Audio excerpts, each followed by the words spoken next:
قربان جس کو ہم کہتے ہیں وہ قریب ہے۔ یہ ابراہیم علیہ الصلاۃ والسلام کی سنت ہے اور میرے نبی نے اس کو زندہ کیا۔ بیچ کے زمانوں میں یہ نہیں تھی، اس کو میرے نبی پاک صلی اللہ علیہ وسلم نے زندہ فرمایا، اور آپ اپنے عید کے موقع پر 2 جانور ذبح فرماتے تھے، 2 دمبے، ایک امت کے لیے اور ایک اپنے لیے۔ سبحان، ایک امت کے لیے، ایک اپنے لیے۔ ابراہیم علیہ السلام سے یہ سلسلہ کیسے شروع ہوا؟ ابراہیم علیہ السلام کو جب آگ میں ڈالا گیا اور اللہ تعالیٰ نے ان کو آگ سے زندہ سلامت باہر نکالا، پھر انہوں نے ہجرت فرمائی اور مصر گئے۔ مصر کا جو بادشاہ تھا وہ ہر آنے والی عورت کو زبردستی ایک رات اپنے کمرے میں رکھتا تھا، تو اس نے حضرت سارہ علیہ السلام کو بھی قبضہ کر کے اپنے کمرے میں رکھا۔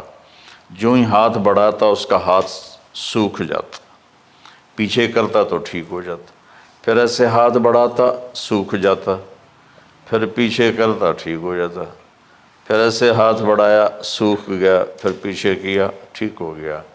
تو اس نے کہا یہ تو کوئی اور ہی بات ہے، تو اس نے اپنی بیٹی حضرت ہاجرہ وہ ان ابراہیم علیہ السلام کے نکاح میں دے دی۔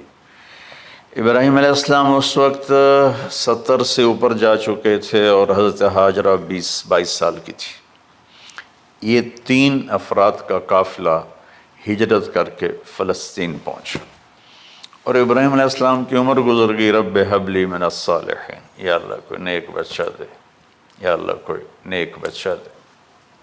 کچھ تقریباً 84 سال کی عمر میں اللہ تعالیٰ نے حضرت ہاجرہ سے بیٹا دیا، سارہ کی بجائے ہاجرہ سے بیٹا دیا۔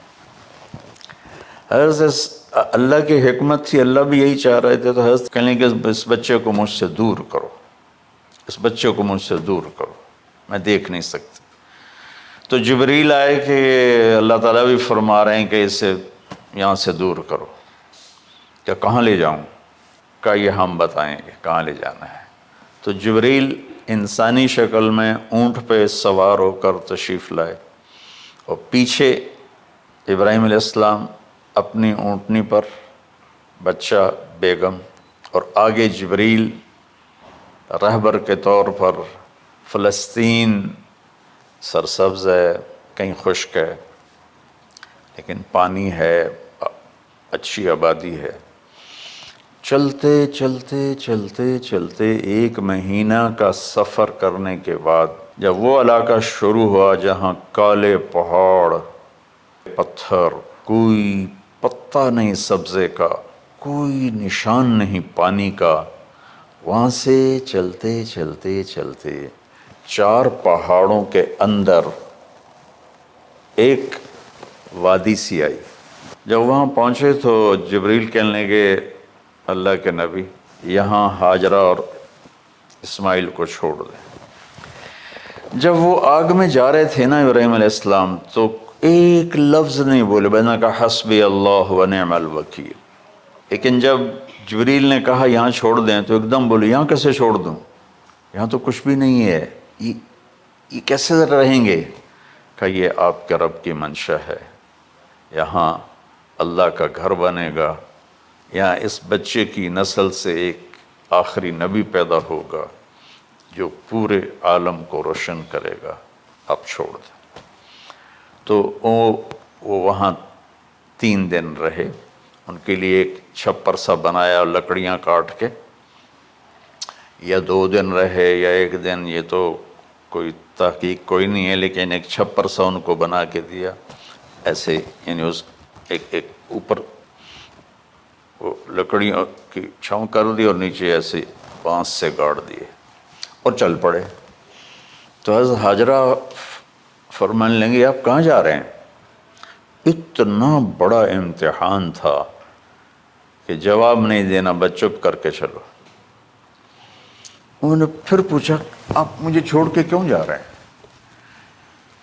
آگے سے خاموشی، چلتے چلتے 3 میل تک وہ اس طرح چلی. جب وہ کدئی پہنچیں اس وقت ان کو خیال آیا یہ اللہ کے نبی ہیں، کہیں ان کو اللہ نے نہ کہا ہو. تو ان کا اللہ امرک، کیا آپ کو اللہ نے کہا کہ مجھے چھوڑ دیں؟ کہنے کہ ہاں. یوں کیا، ایک دم ایک نئی ہاجرہ نے جنم لیا.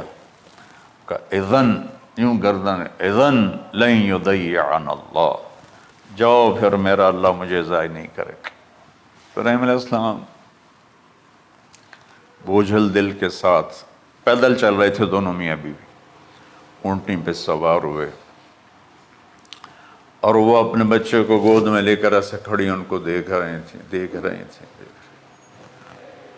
یہ کوئی مہینے کے لیے نہیں جا رہے تھے، پتہ نہیں ہے کب واپس آئیں. اجدے بچھڑے قد ملن گے، جانے رب رحمان. دیکھتی رہیں. انہوں نے ایسے پہاڑی کے اوپر چڑھے کہ اونٹ نیچے اتری، تو پھر انہوں نے منہ موڑا اور واپس اس وادی کی طرف چلیں. کیا وقت تھا، صبح تھی، شام تھی. جو ابراہیم علیہ السلام غائب ہوئے تو ایک دم آپ نے اونٹنی کا منہ موڑا ادھر ہی اور کہا ربنا انی اسکنت من ذریت بواد غیر ذی زرع ربنا لیقیموا الصلاۃ. کیا درد ہے، تو جو میرا رب ہے. یہ اللہ نہیں کہا، اللہم نہیں کہا، ربنا. اللہ تو مہربان ہے، اس میں بھی کوئی تیری مہربانی ہوگی، تیری محبت ہوگی، تیری شفقت ہوگی.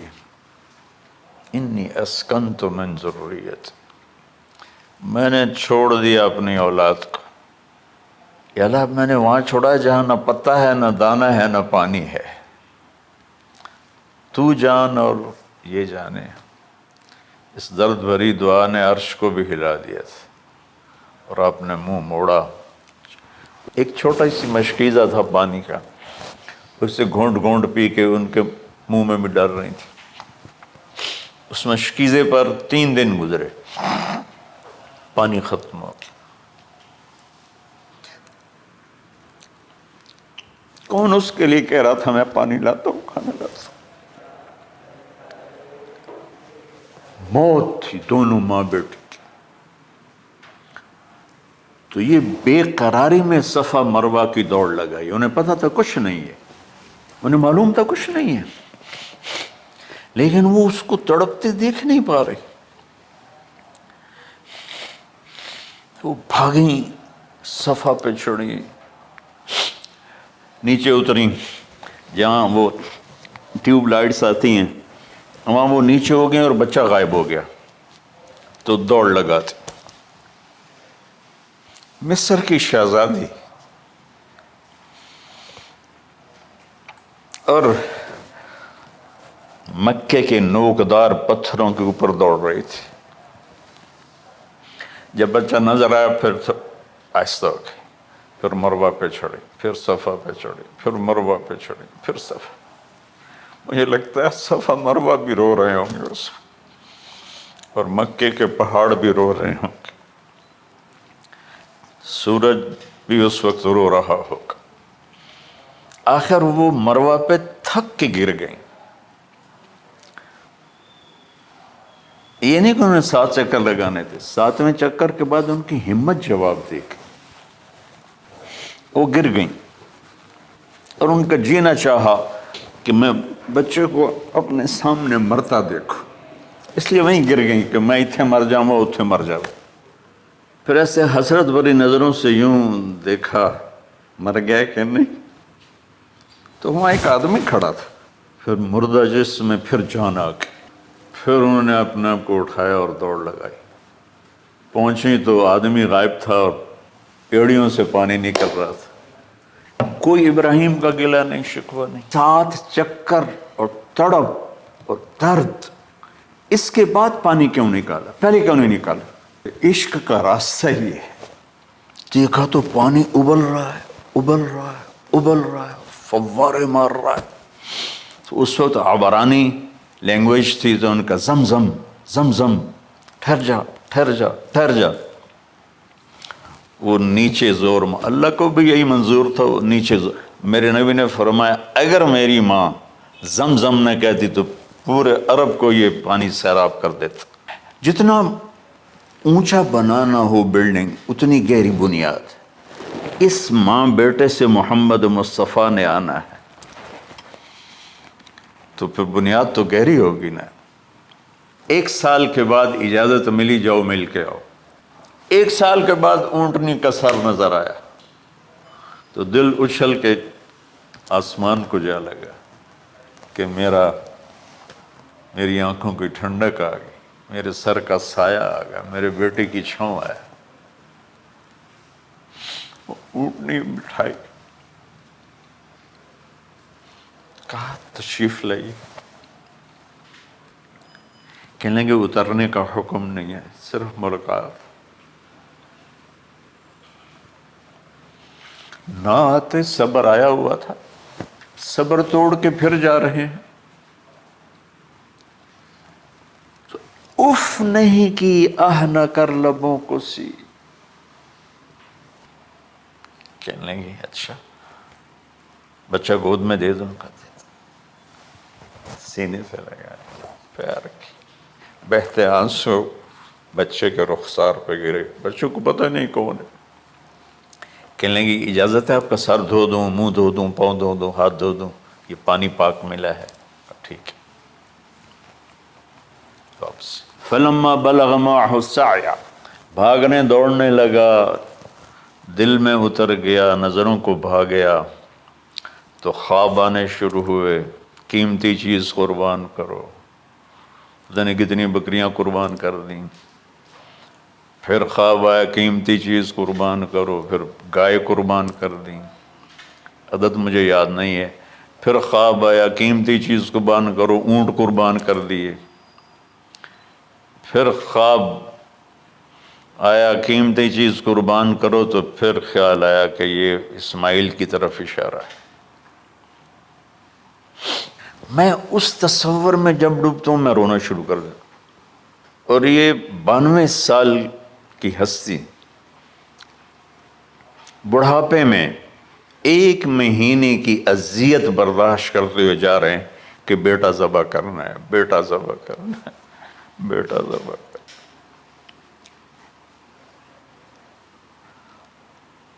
تو وہاں پہنچے تو اب اسماعیل نے جانا ہے کہ یہ ہیں میرے ابا.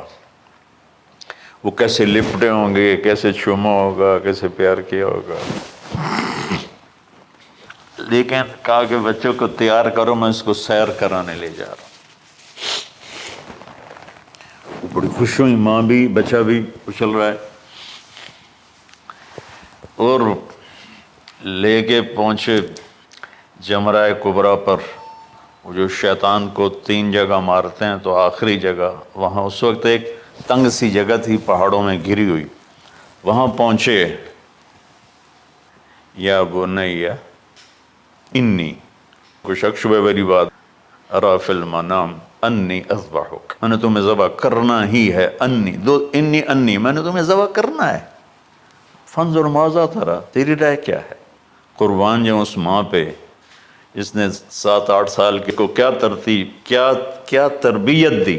یا ابت افعل ما تؤمر، ابا جی بابا جی آپ کریں نا، دیر کیوں کر رہے ہیں؟ ستجدنی انشاء اللہ من الصابرین، آپ دیکھیں گے میں آپ کی آزمائش پہ پورا اتروں گا اور اللہ کی آزمائش پر بھی پورا اتروں گا. پھر معصوم ذہن ادھر چلا گیا ماں کی طرف. کہنے لگے ہاں یہ بات تو ہے کہ میری ماں کو بڑی تکلیف ہوگی. تو اس لیے نا اپنا کرتا اتارا، کہا بابا جی یہ کرتا آپ میری ماں کو دے دیں، وہ جب مجھے یاد کرے گی میرا کرتا دیکھ لے. اور آپ نے مجھے یہیں دفن کرنا ہے، ادھر نہیں لے جانا.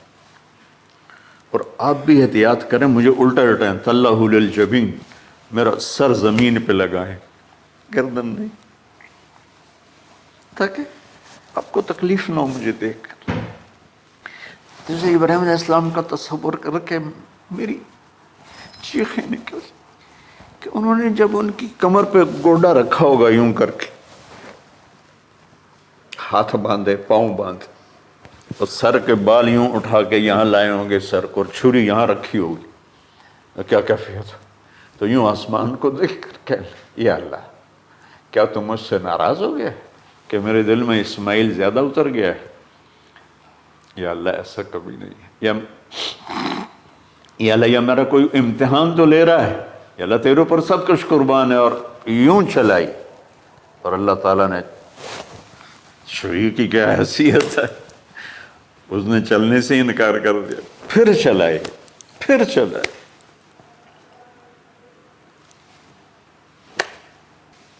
بعضی کتابوں میں ہے تو صحیح، لیکن روایت کی کتنی حیثیت ہے وہ تو مجھے نہیں پتا، لیکن چونکہ یہ ایک تاریخی چیز ہے کہی جا سکتی ہے۔ گئے اور چھری کو تیز کیا پتھر پر، تیز کر کے جب آئن اور بال پکڑے، آسمان کے فرشتے 2 دفعہ روئے ہیں انسانی تاریخ میں، آسمان کے فرشتے 2 دفعہ روئے ہیں انسانی تاریخ میں۔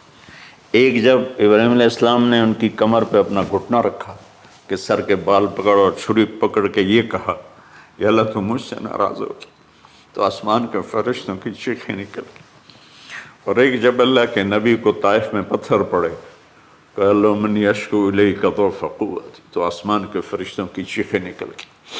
جب ہمارے نبی کو طائف والوں نے مارا اس پر، یہ 2 دفعہ آسمان کے سب فرشتے روئے۔ تو پھر اللہ نے کہا بس، نادیناہ ان یا ابراہیم قد صدقت الرؤیا انا کذلک نجزی المحسنین، ابراہیم تو پاس ہو گیا ہے۔ چھری چل گئی، اور آنکھوں پر تو پٹی تھی، چھری چل گئی، پٹی کھولی تو سامنے کبش تھا، دمبا اور اسماعیل اور جبریل کھڑے ہوئے تھے۔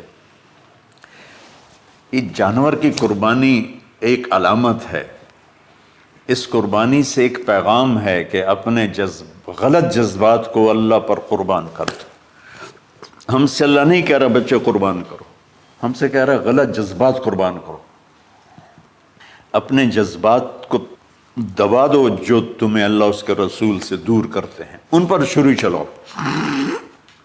جو اللہ اس کا محبوب کہتا ہے ان کو کرنے کے لیے بھی اپنے جذبات پہ چھری چلاؤ۔